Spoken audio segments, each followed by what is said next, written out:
Welcome to Between the Covers, the show for readers and writers and lovers of books. I'm Stephanie, and I'm a publisher at Red Penguin Books, where we publish books of all types and genres. So if you have a book in your head, or even a manuscript ready to go, or even 400 sheets of loose leaf shoved in a drawer, and believe me, at least once a month, we get a big honking envelope with loose leaf in it. Just visit us at redpenguinbooks.com and unleash your inner author. I am joined tonight by three gentlemen who have unbelievably unleashed themselves, and you're going to love meeting them.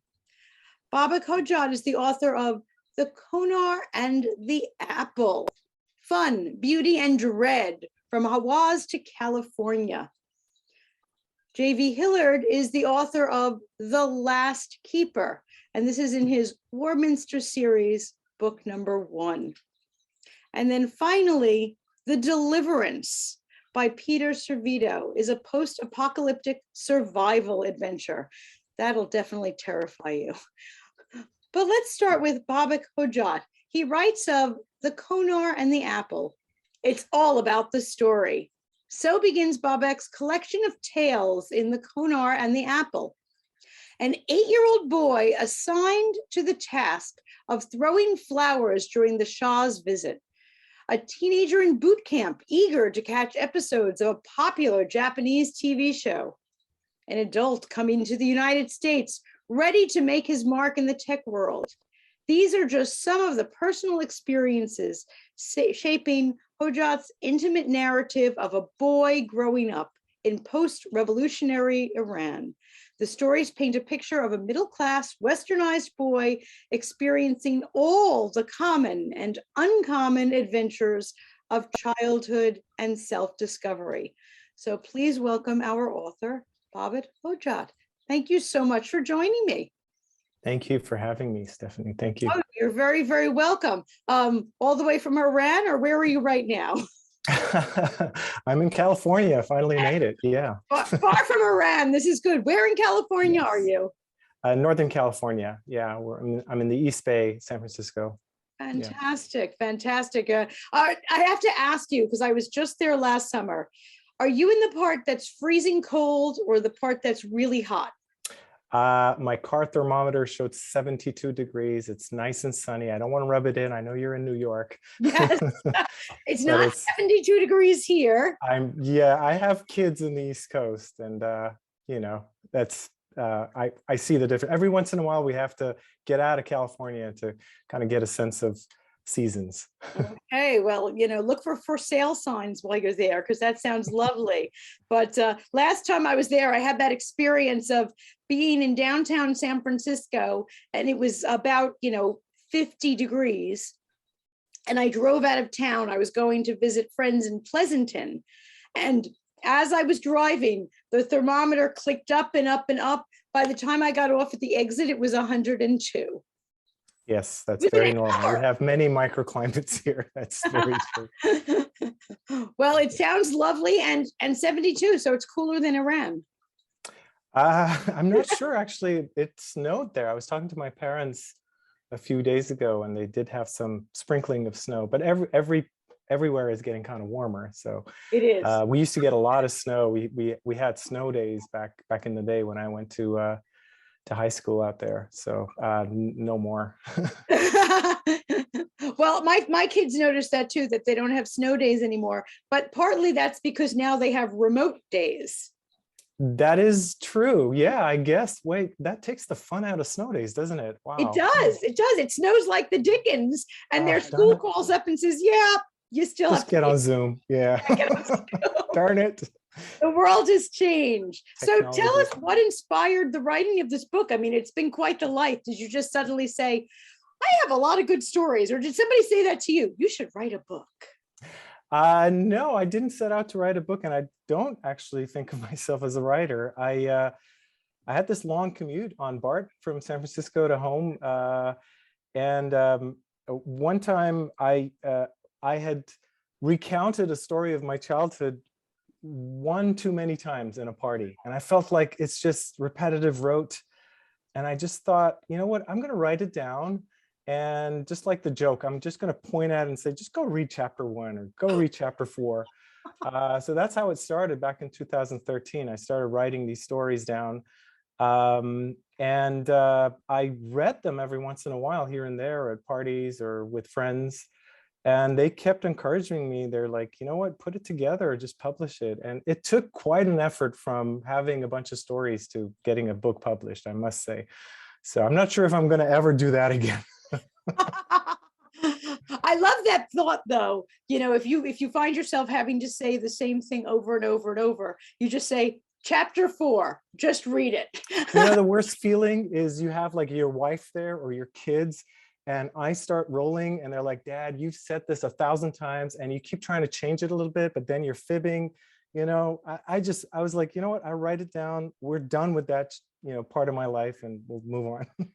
Now that it's written down, do you stop talking about it, or do you still talk about it? Not at the moment. I feel a little bit of a responsibility towards everyone who worked on getting this book out there. So I'm helping promote it and getting it out there. I do have an alter ego life in the AI world, so it's I don't want it to interfere between the two. But yeah, it's you know, I'll push it out there and see if people like it. I'll give it that. But after that, yeah, maybe we'll just move on. I have to admit, when you said you have an alter ego in the AI world, I immediately pictured Avatar. I don't Avatar, think yeah. Totally. Avatar, yeah. There are plenty of when I started in AI, I started every presentation by defining what AI is. People were like looking at me like, what does it mean? And then, but these days, everybody knows what AI is. You know, there's plenty of science fiction and science fact out there. Wow. So you're involved in that. Would you ever write science fiction, since you don't have to do any research, you've done it? I have written a novella kind of thing. It's, you know, it's in a drawer somewhere. Yeah, maybe someday. Yeah. In a drawer. I'm going to have to get that stuff out of a drawer. Manuscripts should never languish in a drawer. Take that. Yeah, yeah, absolutely. I don't know.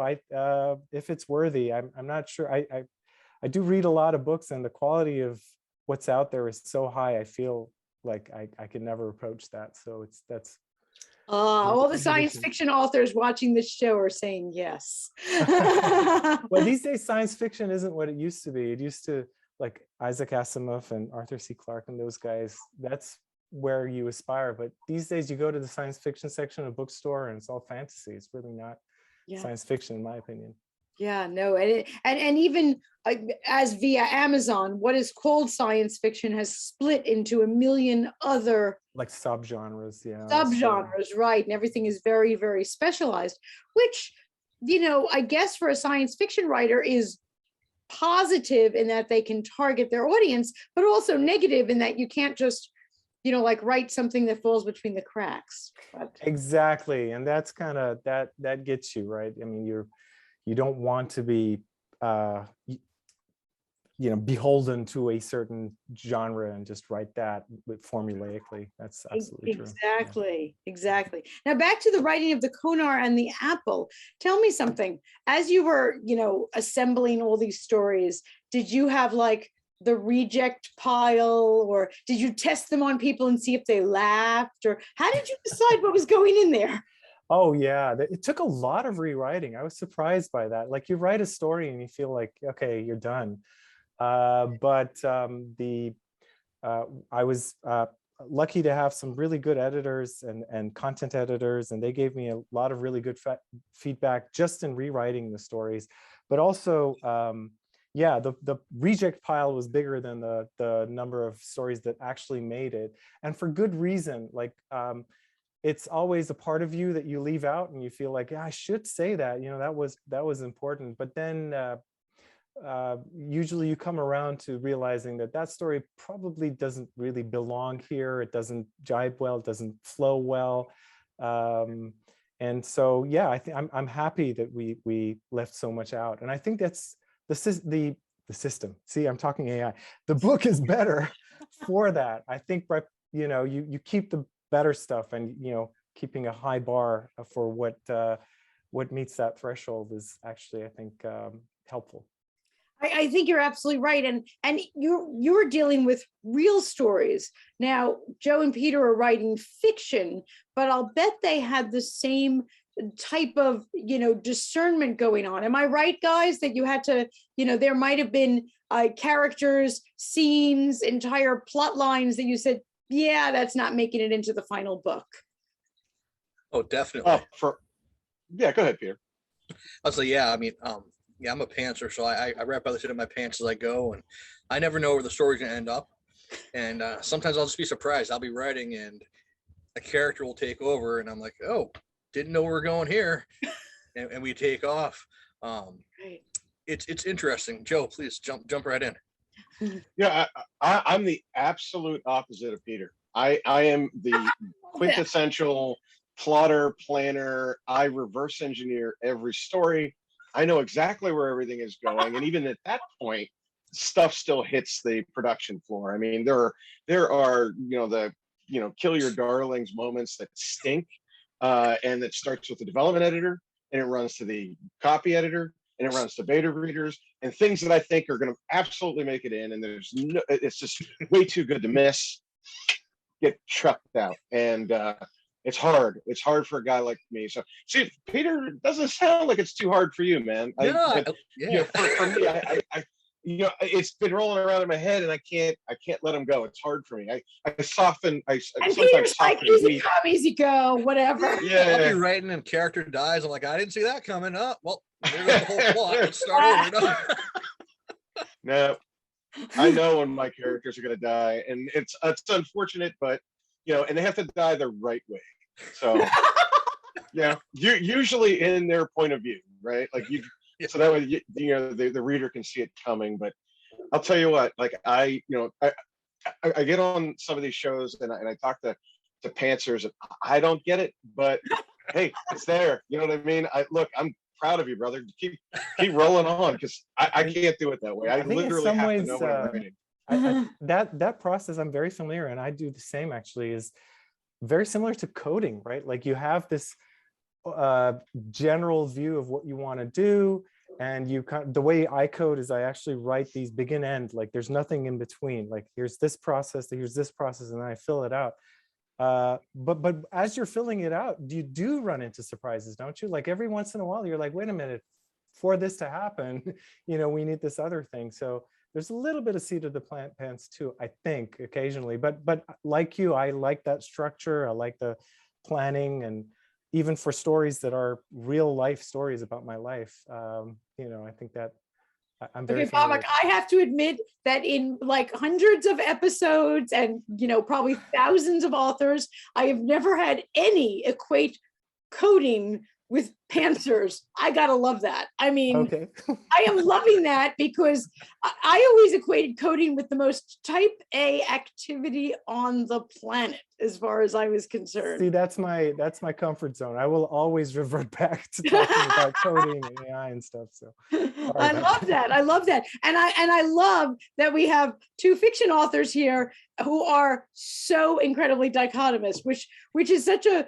that's a huge permission that you are giving to other writers out there, because I'm the type, Joe, I'm you. I am like OCD, anal. I plot everything, and I wish I was Peter. I'm so jealous when I hear of people that have that moment that they're typing and they're like, oh my God, I can't believe they did that. I'm saying, how did you not know? You were typing. My wife has asked that same question on many occasions. I'd be like, oh my God, this guy just died. She's like, well, you knew he was going to die, right? I'm like, I had no idea this was going to happen. This is amazing. And, aren't you looking at the letters while you're typing? I don't know. And I look at Joe and you and Babak, and I envy you guys, because when I sit down and I try to plan out a book, I can't. I sit there and I stare at the page. I have to sit down and start writing, get the idea, and start going, and it just flows. And it can be 2 a.m.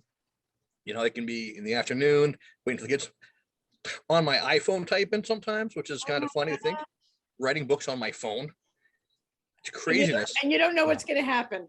And yeah, it just kind of goes, and I have a general idea of what I want to happen. And sometimes we get there. More often than not, we go somewhere else. That's crazy. That's crazy. Well, certainly, Babak, you knew where yours was going. It's your life. I did. Yeah, I did. Happy ending. That's true. Yes. Are you Cheater. thinking now? Cheater. Well, first of all, I don't mean to interrupt, but Babak, first, I got to go back to something you said right at the top of the show. Number one, tonight, where I am in Pittsburgh, -4. So we don't have a microclimate here. We have a macroclimate, and it's the same macroclimate until the end of March. So I'm very jealous of your 72. Please don't rub it in. I digress. Joe, we just hit like 19 degrees tonight, so we're in a heat wave up here in Maine. You're in Maine. Look at you, bro. Yeah. I don't know what he's talking about getting warmer. Wherever I don't know what the heck. I didn't see warmth in April. We'll let him pass, though. We'll let him pass. We will. He doesn't know. You got hit by the earthquakes there. It shook him up a little bit. Too funny. I'm with you guys. I'm in New York. We're all freezing. We're all freezing for a few more months.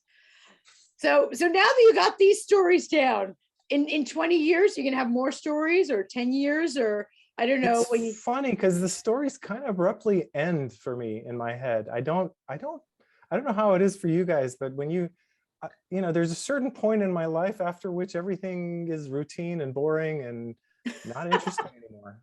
Which is when. So you don't have kids, huh? I do. I have 2 kids, and they're both in the East Coast and doing well. They're both grown up, and we're empty nesting right now. But they're making their own stories. But I don't know. The stories that do stand out are the ones that are this juxtaposition of me as a Westerner I was born in London, went to kindergarten in Idaho, Moscow, Idaho. I mean, talk about cold weather. And then somehow ended up in Iran post-revolution and experienced a war and all that. So to me, that's the interesting stuff. But from there on, yeah, I mean, there's a lot of stuff happens, but it happens to everyone, doesn't it? I don't know. Don't find it as interesting. Not that I'm wishing drama on you, but even once the kids are out of the house, the party ain't over, man. That's true. So there's still a chance for drama, but I'm glad that you've got another pot on the fire, which is that I'm going to nag you, about that sci-fi novella. Watch out. I'm going to be that thing in your ear saying, get that out. Keep writing that. That sounds good, especially because, like I said, your research is done. You work in the field, so your stuff, and a lot of people don't, which is really, really cool. I love that. So we're going to have you back on when you have that new book. Our next author, I guess, did have to do some research, or at least a whole lot of drinking. I don't know. The last The Last Keeper by J.V. Hilliard, from his Warminster series. This is the first book, and he writes, a young boy's prophetic visions. Blinded at birth, James Alaric is blessed with the gift of prophetic sight. Now, as a keeper of the forbidden, he must use his powers of the sight to foil the plans of a fallen keeper, Great Taurus the Mad. Meanwhile, Princess Adeline Elsbeth travels from Eldwall, the magically hidden home of the Vermilion Elves, to begin her life as a diplomat to the human capital of Castleshire. During her journey, she stumbles upon a mystical creature foretelling ill tidings. Damius's recurring nightmare vision threatens to catapult him into a terrifying struggle that will leave the fate of the keepers and the realm hanging in the balance. Damius and Princess Adeline must set out to face the menace that threatens their very existence. The Last Keeper is the first book in the Warminster series, with gripping epic action and heart-pounding adventure. You'll love this new adventure series. So please welcome author J.V. Hilliard. Thank you so much for joining us. Oh, it's my pleasure. I couldn't think of something better to be doing on a -4 degree night. I know. Yeah. Hey, you might as well be here on Between the Covers. You have your like a little portable heater next to you just in case the house. So, no, I've got 2 dogs. They're portable heaters, and they'll sit right here. You might see one eventually, and Ooh, maybe even hear one. So let's see. what kind of dogs do you have? So I have a red fox Labrador Retriever. It's about 100 pounds. He's a hunting dog, but he does a lot of sleeping. I think that's his profession. And then a Siberian Husky. So McLeod is the lab, and Thor is the Husky. Oh, big dogs. Big dogs Yes. get cold. Yeah, that's right. Never, and they like to cuddle. So They're well suited for Pittsburgh. that's right. That's right. So tell us, what inspired this elven adventure? This is amazing. Well, this is going to sound strange, but it's a lot like Babak. His is a real life story, but mine was sort of weaved into a story over a number of decades playing Dungeons and Dragons. So it's a memorialization of adventures that I've shared with family and friends as both a player character and a dungeon master, with some twists. Even those family and friends that I've played with aren't going to recognize many parts of the book. And so, it's my first foray into fiction. If you knew what I did in my real life, you would say, I don't believe this guy writes fiction. Oh, It's escapism for me. I like to get away from I'm steeped in realism for my day job. So this is something that helps me kind of escape away. And Warminster, the realm of Warminster was created out of 20 plus years of playing a game, as strange as that might sound.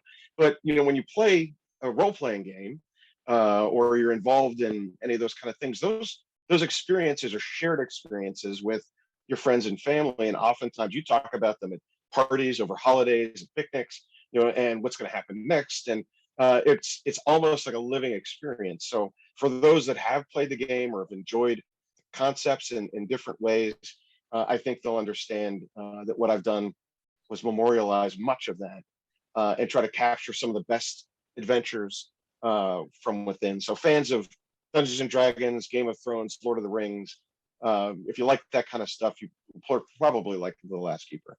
Wow. And now I love Game of Thrones and Lord of the Rings, and have never played Dungeons and Dragons. So now well, you're not a nerd like me. You're not a nerd like, and that's okay. You know what I mean? You could be on the fringe, and I'll take it as a fan, and that sounds great, and enjoy what you got to do. You don't have to play like the nerds like me. It'll be my new hobby. I'm willing to. Hey, it's cold. I could do it. Yeah. Right. Yeah, and I'll tell you what. I mean, it's so nerdy and popular right now that they have like YouTube shows, and Twitch shows and Discord shows where people are playing online. They've got voice actors and real actors and actresses, float in and out to play, and it's and I think COVID helped them when there wasn't a lot to do. People decided to do this online, and all of a sudden, new industries have popped up around that, and I think it's made the game. There's definitely been a resurgence in the game, as far as I can see over the last couple of years. Now, is this a COVID novel? Did you write it during lockdown or before? Yes, of course it is. Like many others, I'm sure you've heard that 100 million times in the last 18 months. But I'm a lobbyist. I do government affairs, and I'm in DC a lot, and it's literally shut down city. I mean, you can't go there. There was no way you can take your clients there, and so many of the days and nights that I would spend typically on the road during session, I didn't have anything to do. And I told my wife one night, I was like, "Look, I've had this novel rattling around in my head for years, and I'm just sitting in my office." And she's like, "Right away." And so I did. And I didn't know what I had. I shared it with a friend of mine who's an associate professor at a community college here. And she said, "You've got something that's pretty publishable. Let me share this around." And, it bounced from person to person and ended up at Dragon Moon Press, and got an offer to publish not just one, but, a series here. So one of the things I learned on the fly was I thought I was writing a book. And apparently in my genre, that's a no-no. You don't create a world and let it fall off the face of the earth at the end of the first novel. So I'm on the hook to write 3 more after this. So is now the Warminster series. And Joe didn't know that going in, but he's having a great time doing it. So I'm doing it. I'm going forward. It's a lot of fun. The second, I'm sorry to interrupt you. Buzzword has to be bored lobbyist writes trilogy. I wasn't bored. I guess I was. You're right. I literally, I didn't have, sitting in my office, and there's only so many Zoom calls you could take in a day. Yeah. And at some points, nothing was going on. So, my job is to get out there and press the flesh, and you meet people, you network, and you're advocating, and all of a sudden there's none of that, and so literally for about a year, there was no need for me to leave my den. And so I took that opportunity and put together the first of the stories. I love that. Now you're committed to 2 more, but yet I'd like three more. Okay. I'd like to think that, COVID is at least moving off the coast here. We might, so how are you going to do this and go back to schmoozing with everyone else on Capitol Hill? So, it's amazing. You have to find the time for it. And I can see this, if it's successful, kind of being my back 9, right? Like, I'm at that point in my career where I can see the end of my career, and the beginning of my career is in the rear view. And if this thing works out, this is a lot of fun. It's a lot different. The kind of interviews I do on a daily basis aren't like these kind of interviews. I prepare for them. You have to watch up to the minute to make sure that you're right on something. You need to know what the opposition is going to say, and you need to know how to counter what they're going to say. And you have to make sure that you do your research. And this is conversational. This is great. You get a chance to glass of wine, man. That's what I mean. If I would have known about the wine, and I watched your show before this, I wanted to make sure. And I saw the guy with the Sleepwalker book, and I was like, all right, well, there's no wine there. Totally blew it. Yeah. So next time. Well, I know that there will be a next time because there's 3 more books. That's right. So I'm excited that there's going to be a next time. Yeah, the second one's in editing right now. The third one's about 60% complete. The fourth one, as a plotter, is on a whiteboard, and I know exactly how it ends. In fact, I knew how the fourth one was going to end while I was writing the first one. So sorry, Peter. Sorry, man. Yeah, it's just the way it goes. I'm already done. I'm in the clubhouse drinking my wine, waiting for you to get here, right? See, I'm dying over here going like, how can you do that? You planned all that out already? Peter doesn't even know what the book is about that he just wrote. Never mind the next one. I wrote a book? Wait, what? I can't remember which method I went with. Did they die? Did they live? There was a lot going on. I'm not really sure how the story ended. And why was there a monkey in it? I don't even know where that came from. I love that. Well, now that we know about Peter, right, we hope he knows how it ends, because he did write a post-apocalyptic survival novel, The Deliverance, which is book 1 of the Agents of Tomorrow. So I'm going to take a gander that if it's book 1, well, I mean, maybe everyone died and he has to have all new characters for book 2. I don't know. He'll be surprised when he gets to his computer. But he writes of the Deliverance that Joshua Miller is not what you would call a nice guy. Having served 15 years of a life sentence for multiple homicides during a bank robbery gone wrong, he finds freedom following a state-mandated vaccine, which is supposed to eradicate the new super flu, is flawed and ends up turning people into blood-hungry beasts. This is a scary book, guys. During his escape from the prison, he promises a friend that he will find their daughter and keep her safe. Worrying about the creatures, as well as being recognized as a convict, Joshua makes his way to Seattle to track down the girl. But when he finds her, will he be able to keep her safe in this new reality? The Deliverance is a fast-paced, post-apocalyptic adventure in Servidio's Agents of Tomorrow science fiction series. If you're a fan of imaginative encounters, realistic landscapes, and well-developed characters, you will love this hauntingly real story. So excited to have, flying by the seat of his pants, Peter Servidio. Thank you so much for joining me. Thanks for having me. Oh my gosh, so excited to have you. And now that I've read that, book synopsis description there, we're all sitting there saying, So you didn't really know how this was going to end. No, actually, I really truly didn't when I started the series. I had a thought in mind where I wanted it to go. And the end of book 3 was definitely a left turn from where I thought it was going to go. It was fun to write, though, especially with the pandemic and playing on, the politicalness of vaccines nowadays. I always say, if someone's talking about my book, good or bad, it's good publicity. So, when I wrote it up, it was something fun to do when playing with the vaccine, everything was going on. It kind of got me thinking about, for the non-vaxxers, and I'm triple vaccinated, and I say, people should do what they want to do. If they want to get vaccinated, great. If they don't. But what if there were some side effects to the cure? What would happen? You don't look like a blood-hungry beast, so I'm not yet. Not yet. So I played around with that idea, and I wanted to show too, like in my other life, I'm a college professor, and I'm a teacher inside the state prison system here in Maine. Wow. So I keep busy, but I wanted to take some aspects of my life that I know about and weave it into the story for that realistic effect as well. And actually, Josh Miller is actually based on a person that I know through my work, as the character, his mannerisms and how he acts and what he does.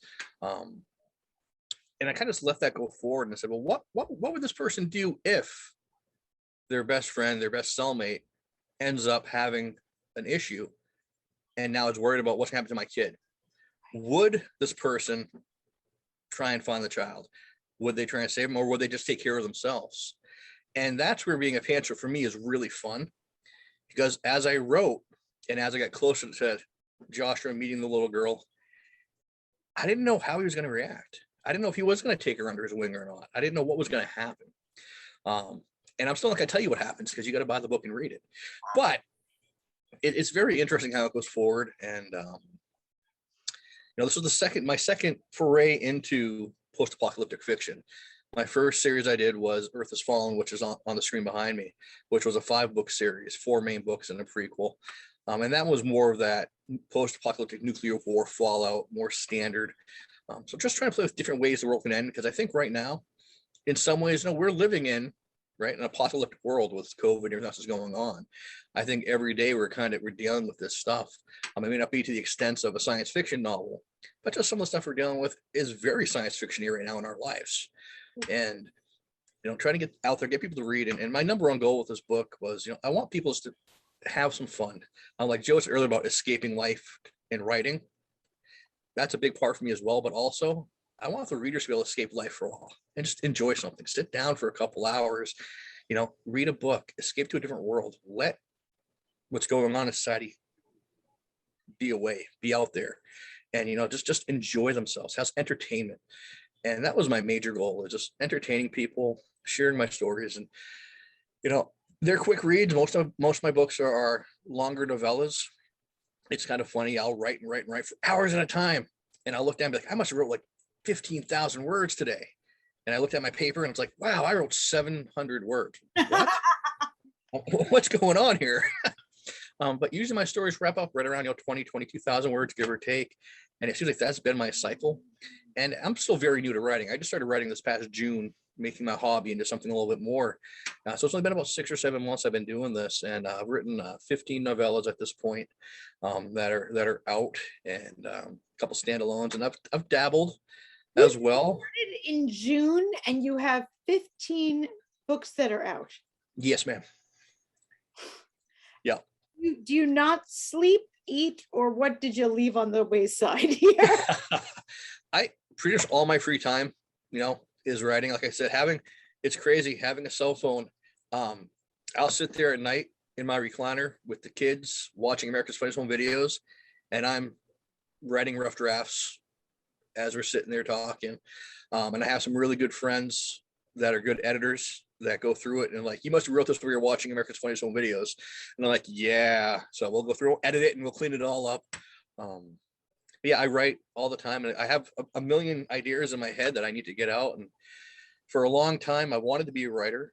Since I was little, seeing my dad read his books, and he was always into Stephen King, and he devoured books. And now my dad's my biggest fan, which is really cool to see him sitting there reading my books. and just really enjoying it. And like I said, it's a hobby, and eventually down the road, if it becomes something more than that, that'd be awesome. But right now, just enjoying the journey, learning, growing, and excited to be here. I love that. I love how much support you have. You've mentioned your father, but also you obviously have other friends, readers, editors. We call them beta readers. You know, people who are supporting you and surrounding you, and that is so exciting to hear. And that's something that I often tell people. You know, get that. You know, some people think, no, I should keep it to myself until it's perfect. And I love your method instead. You're shooting them right off. You know it's not perfect. You were watching a movie while you were doing this, but you're getting other people involved. I love that process instead of waiting so long, because people wait until it's perfect. Well, I think finally at my age, I realized that, you know, if you're looking for perfection, you're probably never going to get there. As the writer, I can go through my book a million times, and I will always find something that I could have wrote differently, something I could have adjusted, could have changed. And so I get to the point now where I write the draft, send it off, say, okay, read it, edit it, give me feedback. Then I look at it again, and if I like the feedback, I'll make a few changes, but normally as a pantser, it's perfect the first time, so I don't know why I didn't make any changes to it. So, you know, we go through and we get it out there, and it's been a lot of fun. And I wish I would have pulled the trigger on writing and publishing, you know, 20 years ago. You know, as Babak said, you know, he has that sci-fi story away in a drawer. You know, I have my milk crate of all my writings growing up, of stories back from when I was 10 years old, that sometimes I'll reach in there and look and just be like, you know, that's a neat idea. I think I'll write about that today. And there's so much written that's not published, but just getting it out, getting it on paper has been fantastic. And then seeing your book in print and seeing it out there and people reading it or making comments on it, or even seeing a review, whether it's a 1-star review or a 5-star review, just the fact that someone took the time to buy the book and to read it is the greatest feeling in the world. That's awesome. That is so awesome. And wow, such a different method, each of the three of you, how you're approaching this. I love the method that you're talking about. Get it off, get it off, get it off. You know, just always in flow, because I've often thought that for many of us in this life, we are our own worst enemy. You know, we get stuck, we put up roadblocks, we think things that have to be perfect. I try to explain to people that I could walk into any bookstore right now, grab a bestseller off the shelf, and if you give me 5 minutes, I'm going to find a typo in there. I could probably do it in less than 5. And that's been through, you know, gobs and gobs of editors. And I'm not saying that to say, don't edit your books. That's not my point. But you do have to let go. And it is never, ever going to be perfect. That's not even the bar, honestly. It's a good story. It's entertaining. It's a great read. Get it out there. Get it out there. Yes, have editors, please, folks. You know, at least Grammarly, something. But I actually love it. My husband is an avid reader, and you know, obviously, as am I. But he'll announce to me, new Clive Cussler book, got all the way to page 16 before there was a typo. You know, that stuff has gone through like crazy. So for others, you know, for indies out there, don't do that to yourself. Definitely. And like you said, you know, have someone else read it too, because as the writer, and I'm sure that the other two here can also attest to it, when you write something and you go and read it yourself, you're reading what you meant to write. Absolutely. I'll read and I'll see the words I thought I put on the page, and it's like, doesn't say that. Yeah, it does. Our eyes see what they want us to see. If you ever do have to self-edit, if you really don't have the support that Peter has, and really go out and make some friends, folks, because I want you to have that kind of support. But if you really don't, and you have to self-edit, your computer now can read to you. And if you can get your computer to read your book out loud for you in that AI voice, right? Am I saying that right, Patrick? In that AI voice, Siri, somebody, it's not going to correct you. It's going to say exactly what it says. And you are going to hear those mistakes come glaring out. It's going to stumble over those difficult sentences. You're going to hear how awful it is, and you'll fix it. So if you're ever really, really that stuck, but instead, you know, make some friends. I think you're. and I'm Bob, sure we'll all be friends with you. So we're here. we're all here. Well, that's one thing I think is really cool is that I hope the three of you have found, but I certainly have found that the author community, by and large, is unbelievably supportive. Yes. You know, really, there's a saying that I live by, which is that when the tide comes in, all the boats rise together. It's not a contest. You know, it really is not a competition. It's not that if Joe's book does well, then Peter's is going to do badly. It's not like that. And the author community really is very, very supportive of each other. And one thing that really has done well over COVID, besides how many pages you three have written, is that more and more writers groups are online. Yes. You know, if people are meeting with people online for feedback and things like that. You don't have to wait for the first Tuesday of the month, let's say, to drive someplace for your writers group. It actually happens online.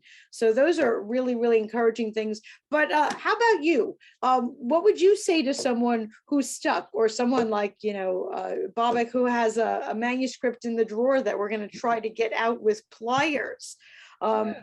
You know, what do we say to him? Joe, what's your tip, shall we say, for writers going with? Well, I have a few. I would offer to everyone that's listening that Peter is a gentleman and a scholar. There's a nugget of wisdom that I pulled out of his remarks, which was, I wish I would have started doing this earlier. So those prospective writers, those that haven't taken the leap, I would suggest just do it. I mean, I know it sounds hard, but when you get into the swing of writing, there's going to be ups and downs. And some days you just write a couple hundred words, other days you're really pounding it out.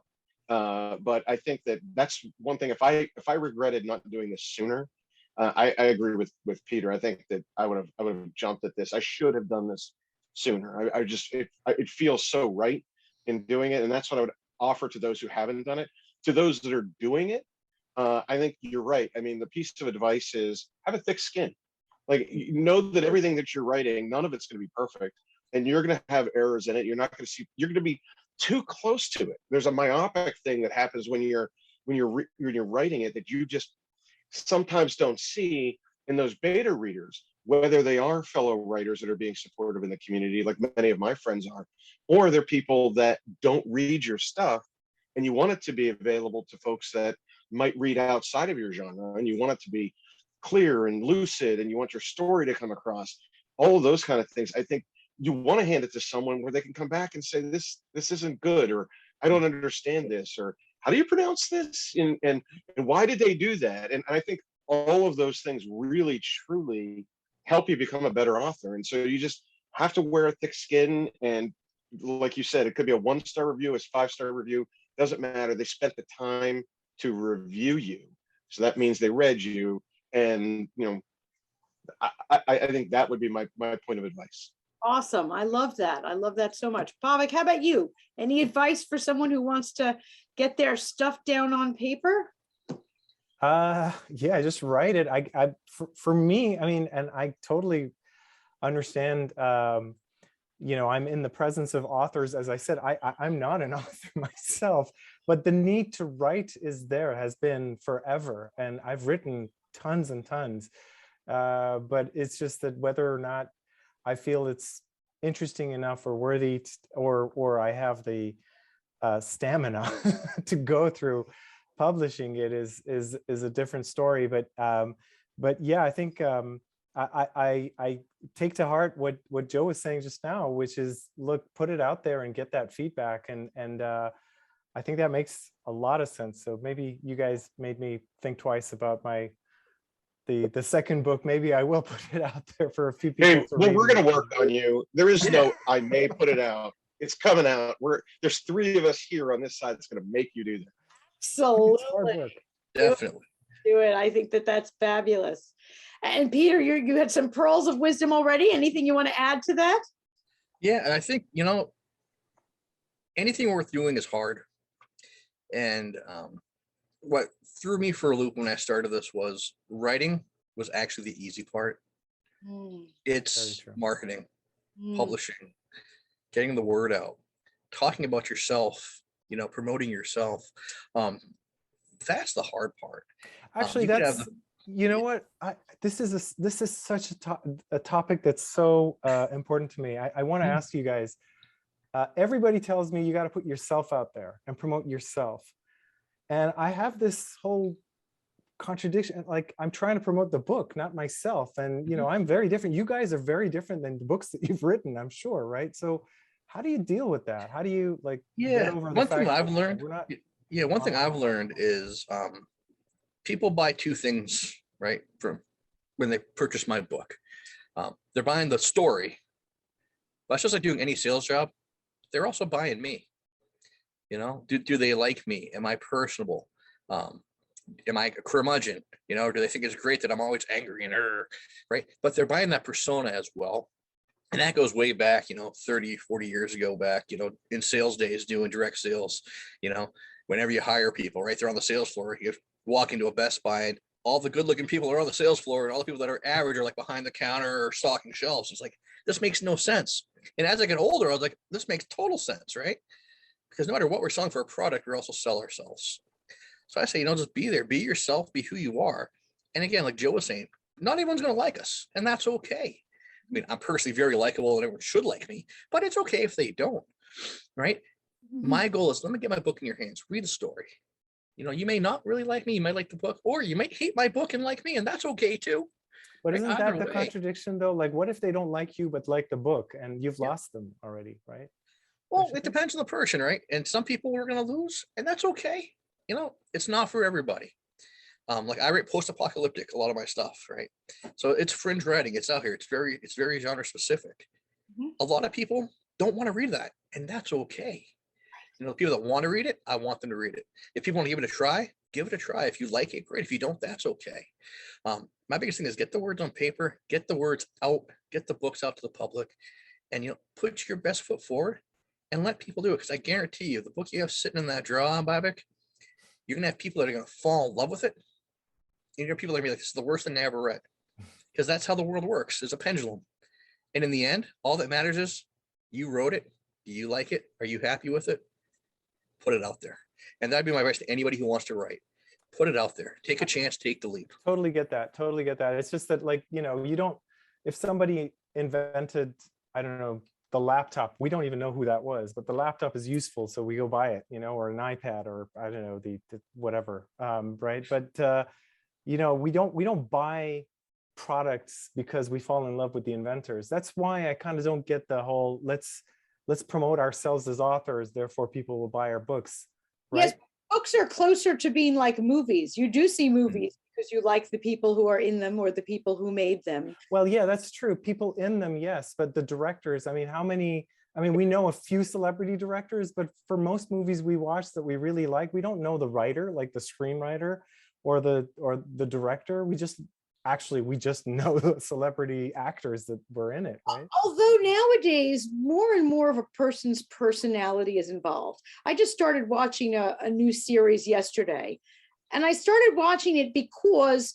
it said it was from the producers of Right. Downton Abbey. Okay. I liked Downton Abbey. Not even sure what exactly a producer does, but hey, they produced Downton Abbey. Therefore, I'll probably like it. But you liked it because of the work. You didn't like it because of the person. But if I ever got to see an interview, maybe I'd like them. And sometimes people hate others. I mean, there are actors and other people out there that are hated. And like Peter was saying, not everyone's going to like your book. Not everyone's going to like you. I mean, I think I'm a decently nice person. Okay. I'm convinced, though, that somewhere in America or in the world right now, people are sitting around saying, oh, that's Stephanie, man. She just annoys me. And that's okay. And that's Joe and I just had that conversation like 10 minutes before the show started. Yeah. I would, if I can jump in for a second, because Babak, I think that, and maybe I have a little bit of a cheat code because I work in the communications business. And, for me, I'm used to promoting other people or initiatives. And so, it's just turning that compass into me to do it for myself. And as awkward as that might sound for us, I mean, oftentimes if you're good at doing it for someone else, you might not be good for doing it on your own. So, I think reaching out to folks like a publicist or reaching out to folks in author groups that are there to help you to get those things over. But getting back to what you said, I mean, in some instances, what I have found is, and think of it in these terms, especially if you're someone that walks through a bookstore once a week like I do. When you're walking through your favorite shelf, like I go through sci-fi fantasy, and that's where I am, and I walk through the horror novels. What's the thing that makes you stop? You know what I mean? You stop because you like the cover. You know what I mean? You see the cover, and that's the book you grab. The book might stink, but you grabbed it because it has a really nice cover. And I see this also, and this is not the same, analogy, but I've gone to a couple of like nerdathons, these geek conventions, like the Comic Cons, where I would sell my stuff, and I'm watching other authors that are there sell their wares. And I'll tell you what, like I was at, this is not a joke, I was at a booth. The guy that I was at the booth was sitting there selling me a book. I was talking to him. The guy next to him, which I was going to next, was selling books. His head was down. He was writing. He was literally writing. And the only reason I stopped at his booth is his girlfriend was wearing a Grinch suit. And of course, at my Comic-Con nerd conventions, everybody's wearing something. She stepped out and stopped me. And I stopped, and out of courtesy, I bought something there because she made the effort, and it's that outreach, I think. And it's constant. In my world, it used to be called the rule of three. If you contacted a voter 3 times before they went to the election booth, you had a chance of turning. They don't know who you are, but they heard your name. They saw you on TV. You did a lit drop in their door or something like that. Now it's like the rule of 40 with all of the crazy social media aspects and things like that too. But for us, it's a contact sport. And I think that whether it's through venues that we're getting supplied tonight, or whether it's through social channels, or whether it's in person at shows or at a library somewhere or a book club, I think all of those they may not necessarily always like you, but that's okay. I mean, I think it's just a matter of getting in front of them, and and half the time, the goal there is for the click. Buy the book, download the audiobook. I'll sign whatever you want me to sign, but let me come to your group. And I'll go to some groups, and there'll be 16 people there, and I'll sell 2 books. They obviously didn't like what I had to offer, but I sold 2 books, right? And I think that's where my head is. It's a constant marketing and communication thing. And I hear your point. As soon as we're done here, I'm going to ask my wife to buy a Grinch costume. I love that after that whole speech, his action. Well done. Well done. I love that. I'm not going to ask why. That's okay. A whole fabulous speech Joe gave, and the action. Oh, this has been really, really helpful, guys. Awesome. I mean, this is awesome. Let me remind all of our viewers of your books, because we want to sell more than 2 books, right, Joe? Okay. So yes, we do. The Konar and the Apple: Fun, Beauty, and Dread from Ahwaz to California by Babak, Hodjat. You definitely want to grab a copy, because he's had quite an exciting life. I've never moved more than 5 miles from my house, so this is definitely much more excitement than I've had. The Last Keeper by J.V. Hilliard, and it's from the Warminster series. It's book 1, which means there's more to come, so you want to get on the bandwagon quick.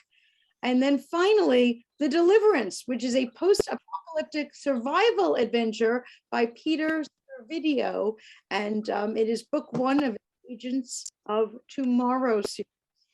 I'm so excited to have this time with more of you. I certainly want to have you all back, and I know there are more books to come from all of you. That novella will get done. So please join me back here on Between the Covers, and for all of you, keep up the great work and happy writing. Thank you. Thank you for having us. thank you. Thanks for joining us on Between the Covers. I hope you enjoyed the show. If you're an author who would be interested in appearing on our show, or perhaps you're a member of a book club, we do host book clubs as well, please visit betweenthecoverstv.com. By the way, at betweenthecoverstv.com, You can watch past episodes in addition to learning more about our authors and guests. So sign up there if you would like to be a guest on the show yourself. And if you have some books that you would like to get written or published, visit redpenguinbooks.com. Thanks so much for joining us.